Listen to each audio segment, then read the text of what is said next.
Assalamualaikum warahmatullahi wabarakatuh. Saya Eka Putuk Bunga Lestari dari kelas MP23A dengan NIM 1103623009. Di sini saya akan menjelaskan profil, pencapaian hingga alasan saya mengidolakan Ibu Pujiastuti sebagai role model saya.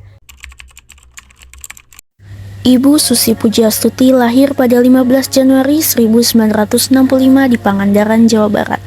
Beliau mengenyam pendidikan di SMA Negeri 1 Yogyakarta, namun berhenti di kelas 2 karena dikeluarkan dari sekolah akibat keaktifannya dalam gerakan golput. Setelah tidak bersekolah lagi, beliau memulai profesi sebagai pengapul ikan di Pangandaran pada tahun 1983. Pada tahun 96, dia mendirikan pabrik pengolahan ikan PT ASI Pujiastuti Marine Product dengan produk unggulan berupa lobster dengan merek Susi Brand. Beliau juga mendirikan PT ASI Pujiastuti Aviation yang mengoperasikan maskapai penerbangan Susi Air. Pada awalnya, pesawat itu digunakan untuk mengangkut lobster dan ikan segar tangkapan nelayan di Pangandaran ke Jakarta. Kini Susi Air beroperasi dari 5 pangkalan, yaitu Medan, Kendari, Jawa Tengah, Jawa Barat, Balikpapan, dan Jayapura. Pengalamannya dalam kemarin itu pula lah yang mengantarkan Ibu Susi Pujiastuti ditunjuk sebagai Menteri di Kementerian Kelautan dan Perikanan dalam Kabinet Kerja Joko Widodo dan Yusuf Kala yang ditetapkan secara resmi pada tanggal 26 Oktober 2014. Menteri Kelautan dan Perikanan, Ibu Susi Pujiastuti. Sebelum dilantik, beliau melepaskan semua posisinya di perusahaan dengan alasan agar dapat bekerja maksimal menjalankan pemerintahan khususnya di bidang kelautan dan perikanan. Selama menjabat sebagai Menteri Perikanan dan Kelautan, beliau membuat kebijakan yang dianggap kontroversial, tetapi kebijakan tersebutlah yang membawa banyak perubahan bagi kelestarian laut Indonesia. Selama menjabat, Ibu Susi dikenal sangat giat dalam memberantas penangkapan ikan ilegal di laut Indonesia. Ia tak segan-segan memerintahkan penenggelaman kapal, terutama milik asing, yang terbukti mencuri ikan di perairan Indonesia. Efek inilah yang bisa menghentikan ribuan kapal tadi.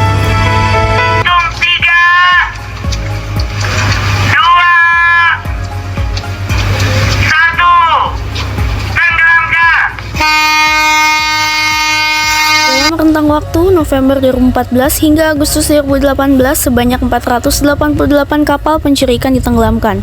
Kapal berbendera Vietnam paling banyak ditenggelamkan, yaitu sebanyak 276 kapal, diikuti oleh negara-negara yang lain. Selama 2 tahun kebijakan tersebut diterapkan, hal itu menyebabkan berdampaknya pada meningkatnya ekspor ikan di Indonesia.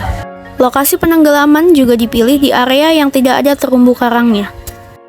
Selain penenggelaman kapal, beliau juga melarang penggunaan cantrang karena dapat merusak habitat laut, dikarenakan cantrang menyapu dasar lautan hingga merusak ekosistem dasar laut.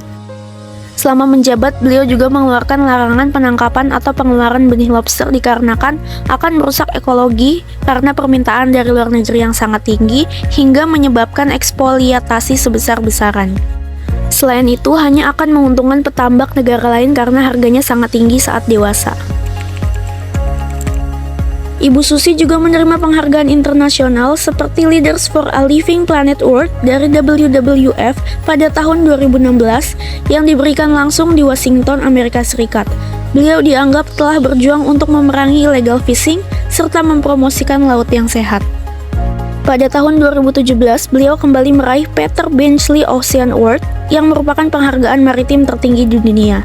Ia dinilai mampu mengubah kualitas bawah laut Indonesia menjadi lebih baik lagi. Prestasi lainnya, beliau juga pernah masuk ke dalam daftar 100 perempuan paling berpengaruh di dunia pada tahun 2017. Beliau juga masuk ke dalam daftar 100 pemikir dunia di tahun 2019 bidang pertahanan dan keamanan, dan masih banyak prestasi hingga penghargaan yang pernah beliau raih. Alasan saya mengidolakan Ibu Susi Pujiastuti, walaupun beliau hanya memiliki ijazah SMP, itu tidak membuatnya berhenti untuk terus bermimpi dengan apa yang beliau cita-citakan. Karena dengan semangat dan kegigihan yang beliau miliki, akhirnya beliau mampu membuktikan bahwa dirinya bisa menjadi pengusaha yang sukses dan dapat dipercaya oleh Presiden Jokowi sebagai Menteri Perikanan dan Kelautan. Sekian video dari saya, kurang lebihnya mohon maaf. Terima kasih kepada pihak dan sumber yang telah membantu dalam proses pembuatan video ini. Terima kasih juga kepada Pak Padoli selaku dosen pengampu pendidikan Pancasila. Wassalamualaikum warahmatullahi wabarakatuh.